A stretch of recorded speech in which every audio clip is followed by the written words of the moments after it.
Good morning students. Again I am here myself Anup Kumar, and it is my third video of this chapter and third video of this week also, chapter 21, data handling. In previous class students we have discussed frequency distribution data and frequency distribution table of the group data also.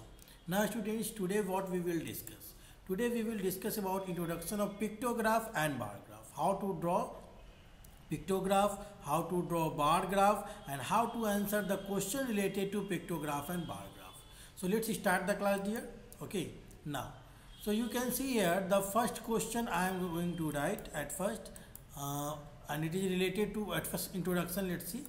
First, what is pictograph? So pictorial representation of data using symbols. If a short figure, short picture given, okay, so that is called pictograph. Okay, and some important points about this, that how to draw. That is, we will draw pictures related to object as symbol. Any of picture we can draw.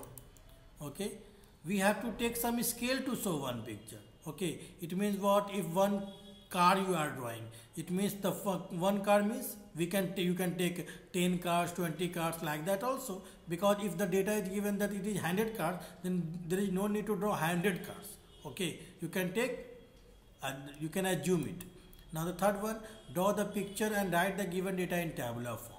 Let's see how.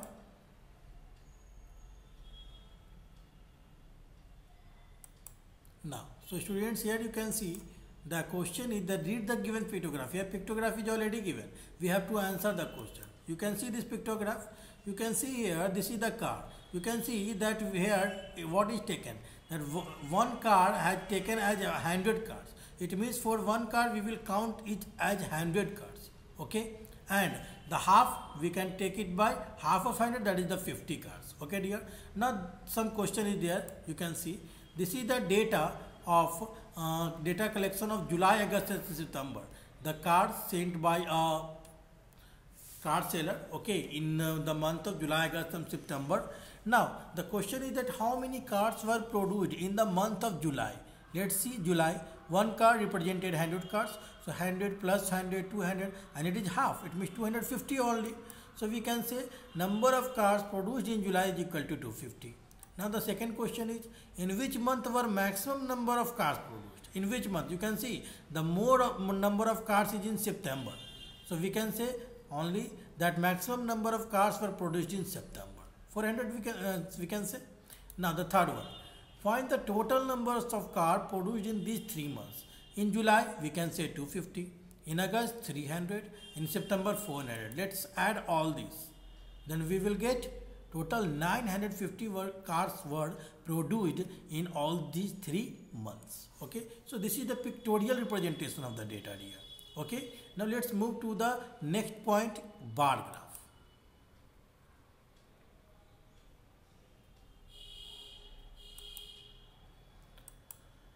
Now what is bar graph? A display of information using bars of uniform width. The width should be uniform. Okay, and their heights being proportional to the respective value which is given. Okay dear. So now you can see some important points that how to draw the bar graph. First, mark the information on x-axis, mark the corresponding information on y-axis, it means height or something. Now third point, construct rectangles. We can say that bars with equal gaps between the bars with corresponding height. The gaps should be equal. In line and line graph chapter we have discussed now that how to draw the graph. The gap should be same. Okay, now so students, let's see it, understand it by using one question. So the first question is what? Draw the bar graph by using given details and answer these questions. Okay, this is the data. This is the data is given in academic year from 2003 to 2008, and the number of students is given. In 2003 to 4, the number of students session 2003-4, the number of students admitted 100, in 4-5 200, in 5-6 250, in 2006-7 session 300, in 2007-8 the students has taken admission in the school is 350. Now we have to show this data by using bar graph. So at first what? Draw x-axis and y-axis and mark academic year on x-axis and number of students on y-axis. Okay dear. So like this you can see, at first we have drawn x-axis, here I have written. Now then we will draw y-axis. Okay, y we can write, here it should be 0. Now here we can write on x-axis academic year and here number of students, okay, of class 8.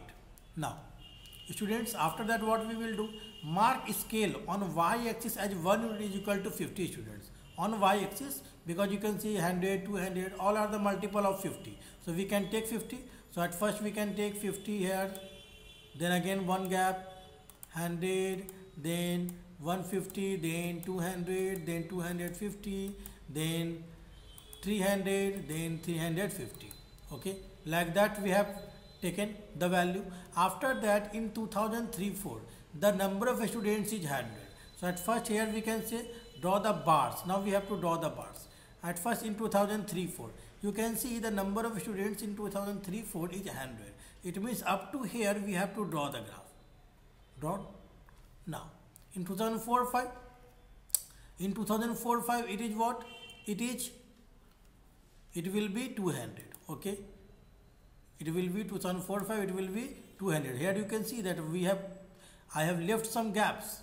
Now in 2005-6 it will be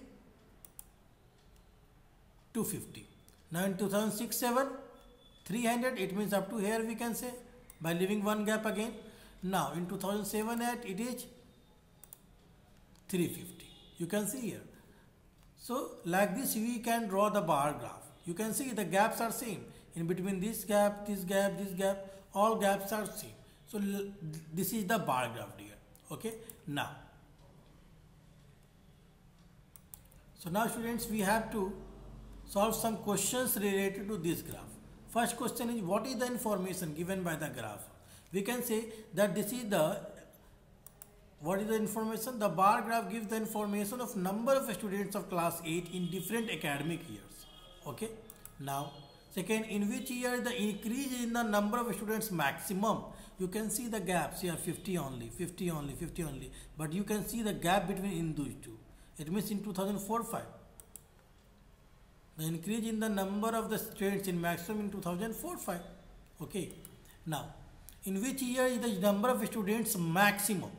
You can see the more height, it means more number of students. So in 2007-8. So the number of students is maximum in 2007-8. The next question, state whether true or false. The number of students during 2005-6, this one is twice that 3-4. In 2005-6, what is the number? It is 250. Okay, it is 250. And in 2003-4 it is 100. 100 into 2 it will be 200, not 250. It means the statement is false. Okay. So like this we can take the data. Okay dear. Now let's move to the next question. I hope that you all have understood it, students. So let's see the next question. At first, next question is related by double bar graph. A bar graph showing two sets of data simultaneously. It is useful for the comparison of data. Okay, some important points. Let's see here. First, mark the information on x-axis. Again, mark the corresponding information on y-axis. But the last point will change. That is, we will construct two rectangles together. Okay, but with no gap. But after that, for the next data, we will leave some gaps. How to draw it? Let's see.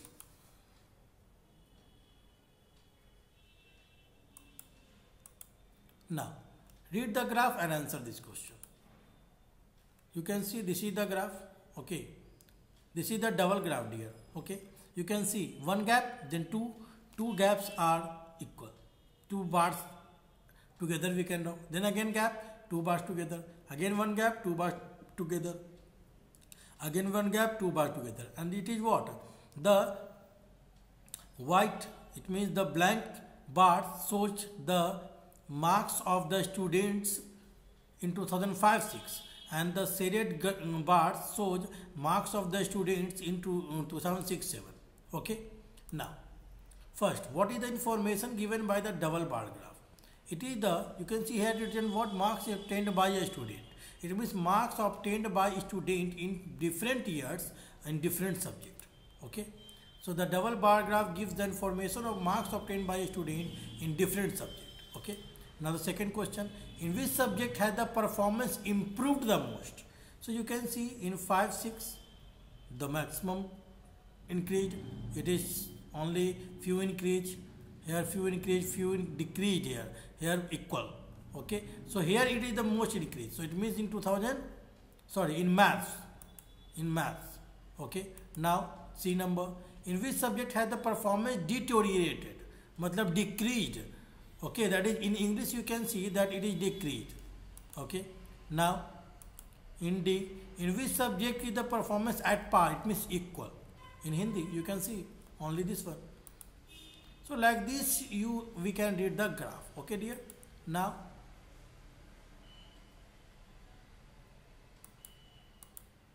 so students, now you have to do some assignment work at your home. Okay, in NCERT book. In NCERT book you have to try these questions of page number 71 and question number 1 to 3 also, and you have to learn the definitions. Okay dear. So thank you.